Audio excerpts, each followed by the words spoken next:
आज हम लोग BA semester 1 major paper 1 sociology का यूनिट 3 पढ़ेंगे। सोशलॉजी मतलब कि समाजशास्त्र, उसी का यूनिट 3 का एक टॉपिक है सामाजिक नियंत्रण। इसके अर्थ, परिभाषा, मानदंड और मूल्य का अध्ययन पढ़ेंगे। तो पहले हम लोग जानेंगे सामाजिक नियंत्रण से आप क्या समझते हैं, उसका अर्थ जानेंगे। तो चलिए पहले इसकी भूमिका पर चर्चा की जाएगी। मनुष्य क्या है? तो मनुष्य एक सामाजिक प्राणी है। ये सब देखिए, जो भूमिका वाली लाइन होती है ये आप दूसरे क्वेश्चन में भी डाल सकते हैं। अगर मान लीजिए सपोज डेट कुछ एग्जाम में क्वेश्चन बदल के आ जाता है तो भी आप ये डाल सकते हैं। तो मनुष्य क्या है? एक सामाजिक प्राणी है जो समाज में रहकर अपने व्यवहार और गतिविधियों को नियंत्रित करता है। यह क्या करता है? समाज में रह करके अपने व्यवहार और गतिविधियों को नियंत्रित करता है। समाज में शांति व्यवस्था और समरसता बनाए रखने के लिए कुछ नियम, परंपरा और मानदंड होते हैं। इन्हीं नियमों और परंपराओं का पालन सुनिश्चित करने के लिए सामाजिक नियंत्रण की आवश्यकता होती है।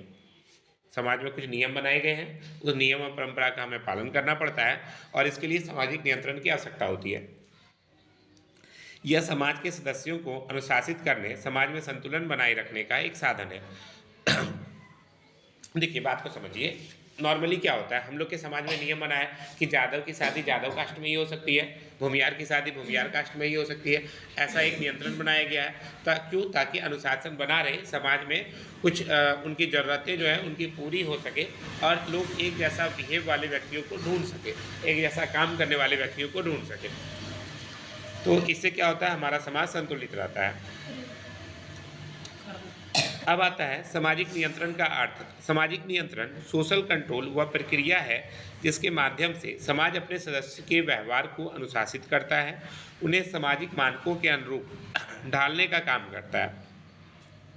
यह व्यक्तियों को समाज के नियम, परंपरा और नैतिक मूल्यों के अनुरूप कार्य करने के लिए प्रेरित करता है। इसके द्वारा समाज यह सुनिश्चित करता है कि कोई भी व्यक्ति सामाजिक मूल्य और मानदंड का उल्लंघन न करे।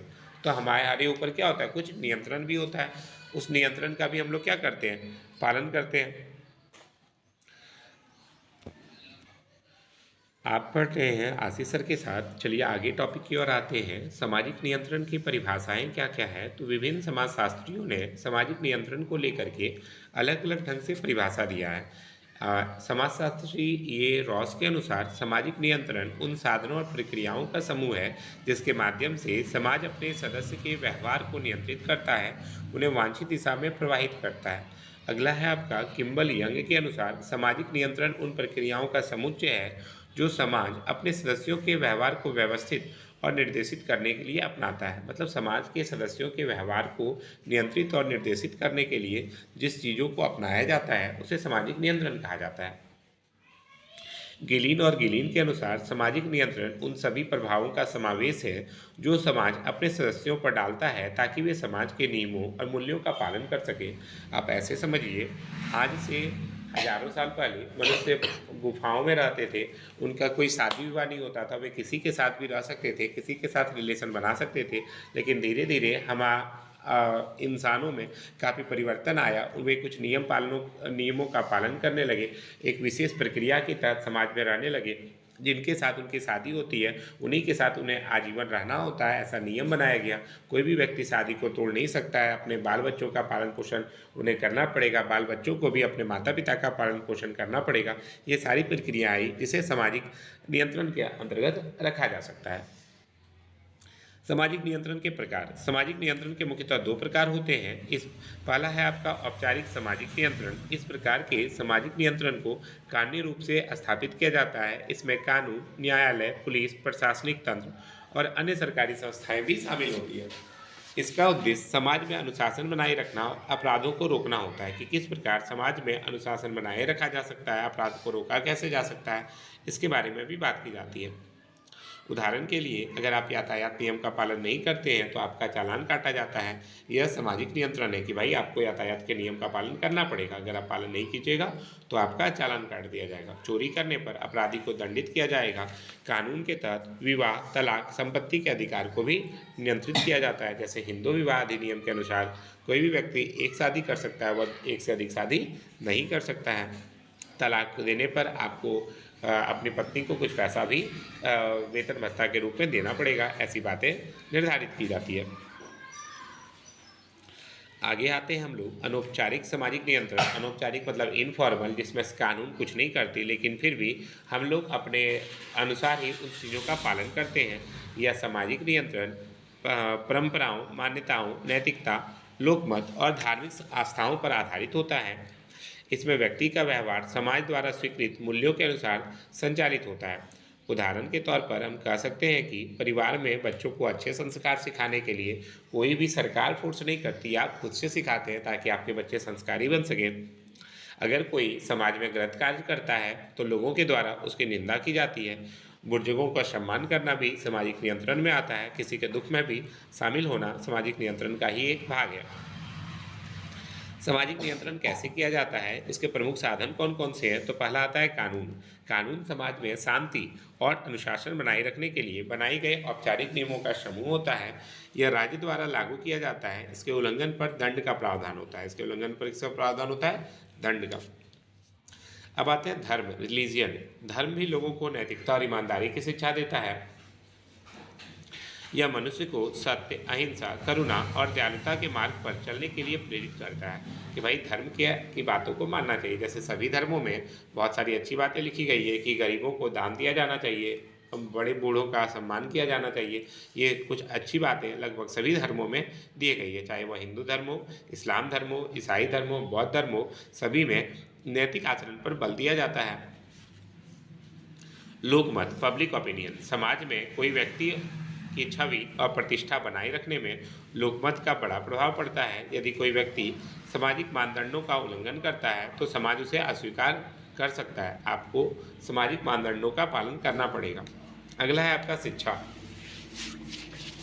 शिक्षा व्यक्ति को नैतिकता, अनुशासन, कर्तव्यपरायणता और सामाजिक उत्तरदायित्व का बोध कराती है। शिक्षित व्यक्ति समाज के नियमों का पालन करता है और सामाजिक नियंत्रण की प्रक्रिया को मजबूत बनाता है। आगे है आपका रीति रिवाज और परंपराएं। समाज में कुछ परंपराएं ऐसी भी होती है जो पीढ़ी दर पीढ़ी चली आ रही है। बहुत लंबे टाइम से कुछ परंपरा चली आ रही है, उन परंपराओं का हमें पालन करना पड़ता है। जैसे हमारे यहाँ परंपरा रही है कि जब भी आप कहीं बाहर जाते हैं या किसी शुभ कार्य में जाते हैं तो दही खा करके निकलना चाहिए, हल्दी का टीका लगा के निकलना चाहिए, तो ये शुभ माना जाता है और इस परंपरा को हम लोग काफ़ी लंबे समय से मानते चले आ रहे हैं। या और इसके अलावा सिर्फ इतना ही नहीं, हमारे भारत में अतिथि देवो भव का नारा की बातें की जाती है। अतिथि देवो भव मतलब कोई भी अतिथि यदि आपके यहाँ आते हैं तो वह देव के समान होते हैं, उनकी सभी बातों का ध्यान रखा जाना चाहिए। इन सब परंपराओं का ध्यान शुरू से रखा जाता है। ये व्यक्ति को अनुशासन में रहने और समाज के अनुरूप आचरण करने के लिए भी काफ़ी प्रेरित करते हैं। अब आते हैं पुरस्कार और दंड। समाज में अच्छे कार्य करने के लिए व्यक्ति को सम्मानित किया जाता है, जिससे अन्य लोग भी प्रेरित होते हैं। गलत कार्यों के लिए समाज व्यक्ति की आलोचना करता है या दंड देता है, जिससे अन्य लोग अनुशासन में रहें। तो इस बात का सबसे ज़्यादा ध्यान रखा जाता है कि जो अच्छे काम करेंगे उन्हें पुरस्कार मिलना चाहिए और जो गलत कार्य करेंगे उन्हें दंड मिलना चाहिए। ये सभी सामाजिक नियंत्रण को बनाए रखने में काफ़ी मददगार होते हैं। अगला है आपका सामाजिक मानदंड। सामाजिक मानदंड वे नियम होते हैं जो समाज में उचित और अनुचित व्यवहार को परिभाषित करते हैं। इन्हें तीन मुख्य भागों में बांटा जाता है। पहला आता है लोकाचार। ये अनौपचारिक सामाजिक नियम होते हैं। लोकाचार मतलब कुछ ऐसा चीज़ है जिसको प्रत्येक व्यक्ति को मानना पड़ता है। इसका पालन करना व्यक्ति के लिए अनिवार्य नहीं होता, लेकिन इन्हें तोड़ने पर व्यक्ति की आलोचना हो सकती है। जैसे अगर किसी व्यक्ति की मृत्यु हो गई है तो उसके घर के सामने आप डीजे या कोई भी ऐसी चीज़ें खुशी वाली चीज़ें नहीं कर सकते, क्योंकि वह दुख की बातें हैं। ऐसा करने पर अन्य व्यक्ति उसकी आलोचना करते हैं। उदाहरण स्वरूप सार्वजनिक स्थान पर जोर से बात करना, बिना अनुमति के किसी के घर जाना, ये चीज़ें समाज के नियमों का उल्लंघन करती है। अतः इस चीज़ को लोकाचार कहा जाता है कि लोक व्यवहार की बातें इसे अगर नहीं आती है तो ऐसी स्थिति में लोग उनको खराब कहते हैं। अगला आता है आपका आचार संहिता। ये नैतिकता से जुड़े नियम होते हैं जिनका उल्लंघन समाज के लिए हानिकारक होता है। उदाहरण चोरी करना, झूठ बोलना, हिंसा करना, ये सब गलत नियम है। तो ऐसी चीज़ों को नहीं किया जाना चाहिए, समाज इसकी अनुमति नहीं देता। तो समाज शास्त्र विषय में हम मेनली समाज का अध्ययन करते हैं। इस बात का ध्यान रखिएगा कि समाज से जुड़े जितने भी महत्वपूर्ण बिंदु आ जाएंगे वे सभी बिंदुएं समाजशास्त्र के लिए महत्वपूर्ण हो जाते हैं। तो हम अपने आसपास के समाज से जुड़ी बातों को भी समाजशास्त्र के अंतर्गत लिख सकते हैं, चाहे आपका कोई भी प्रश्न एग्जाम में क्यों ना आया हो। अगला है विधिक नियम, लॉज। ये सरकार द्वारा बनाए गए औपचारिक नियम होते हैं जिनका उल्लंघन करने पर व्यक्ति को दंडित किया जाता है। जैसे यातायात नियम, अगर आप जैसे वाहनों के लिए ये नियम बने हैं कि आपको सड़क के बाईं ओर चलना है, अगर आप सड़क के दाईं ओर चलते हैं तो ऐसी स्थिति में आपका चालान भी काटा जा सकता है। कर चोरी करने पर भी दंड दिया जाता है। अगर आप टैक्स की चोरी करते हैं, कर की चोरी करते हैं, तो जिसके कारण सरकार आपको दंड दे सकती है।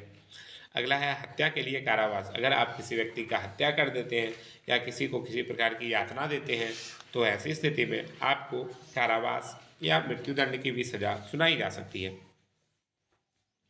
आगे बढ़ते हैं। सामाजिक मूल्य वे नैतिक सिद्धांत होते हैं जो समाज को दिशा देते हैं और व्यक्ति के आचरण को प्रभावित करते हैं।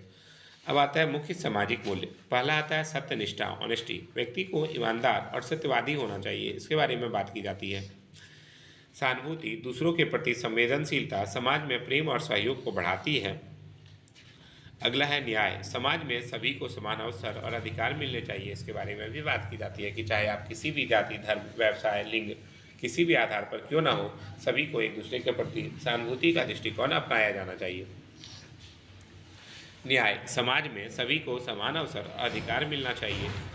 स्वतंत्रता, प्रत्येक व्यक्ति को अपनी राय रखने और अपने जीवन के निर्णय लेने की स्वतंत्रता होनी चाहिए। ये सभी अधिकार हमें भारतीय संविधान मौलिक अधिकार के तहत प्रदान करता है। अभी वर्तमान में मौलिक अधिकारों की संख्या 6 है। सहयोग, समाज में सामूहिकता और पारस्परिक सहयोग काफ़ी आवश्यक होता है, इसके बारे में भी बात की जाती है। अब आता है निष्कर्ष। सामाजिक नियंत्रण समाज के सुचारू संचालन के लिए आवश्यक है। यह समाज में अनुशासन, नैतिकता और सामंजस्य बनाए रखता है। औपचारिक और अनौपचारिक साधनों के माध्यम से यह सुनिश्चित करता है कि व्यक्ति समाज के नियमों और मूल्यों का पालन करे। सामाजिक मानदंड और मूल्य व्यक्ति को एक जिम्मेदार नागरिक बनाते हैं और समाज को प्रगति की दिशा में आगे ले जाते हैं। तो इस प्रकार हमने पढ़ा कि सामाजिक नियंत्रण हमारे समाज के लिए अत्यंत ही आवश्यक है। इसके लिए कुछ औपचारिक कानून बने हुए हैं जो सरकार के द्वारा लागू होते हैं, कुछ अनौपचारिक कानून हैं जो समाज के लोगों के द्वारा हमारे ऊपर लगाए जाते हैं और ऐसा नहीं करने पर हमें निंदा का शिकार होना पड़ता है। आप पढ़ रहे थे आशीष सर के साथ, धन्यवाद। हमारा ये ब्रांच सारवा में भी है, देवघर में भी है। आप चाहें तो कहीं भी क्लास कर सकते हैं। इसके अलावा ऑनलाइन क्लासेस चलती है। मोबाइल नंबर मेरा बदल करके ये हो चुका है, इसे याद कर लीजिएगा। Okay, thank you so much. अच्छा लगे तो अपने दोस्तों के बीच शेयर भी कीजिए। आपका सोशलॉजी ही नहीं, हर सब्जेक्ट मैं आपका पूरा कर दूंगा। ओके, धन्यवाद।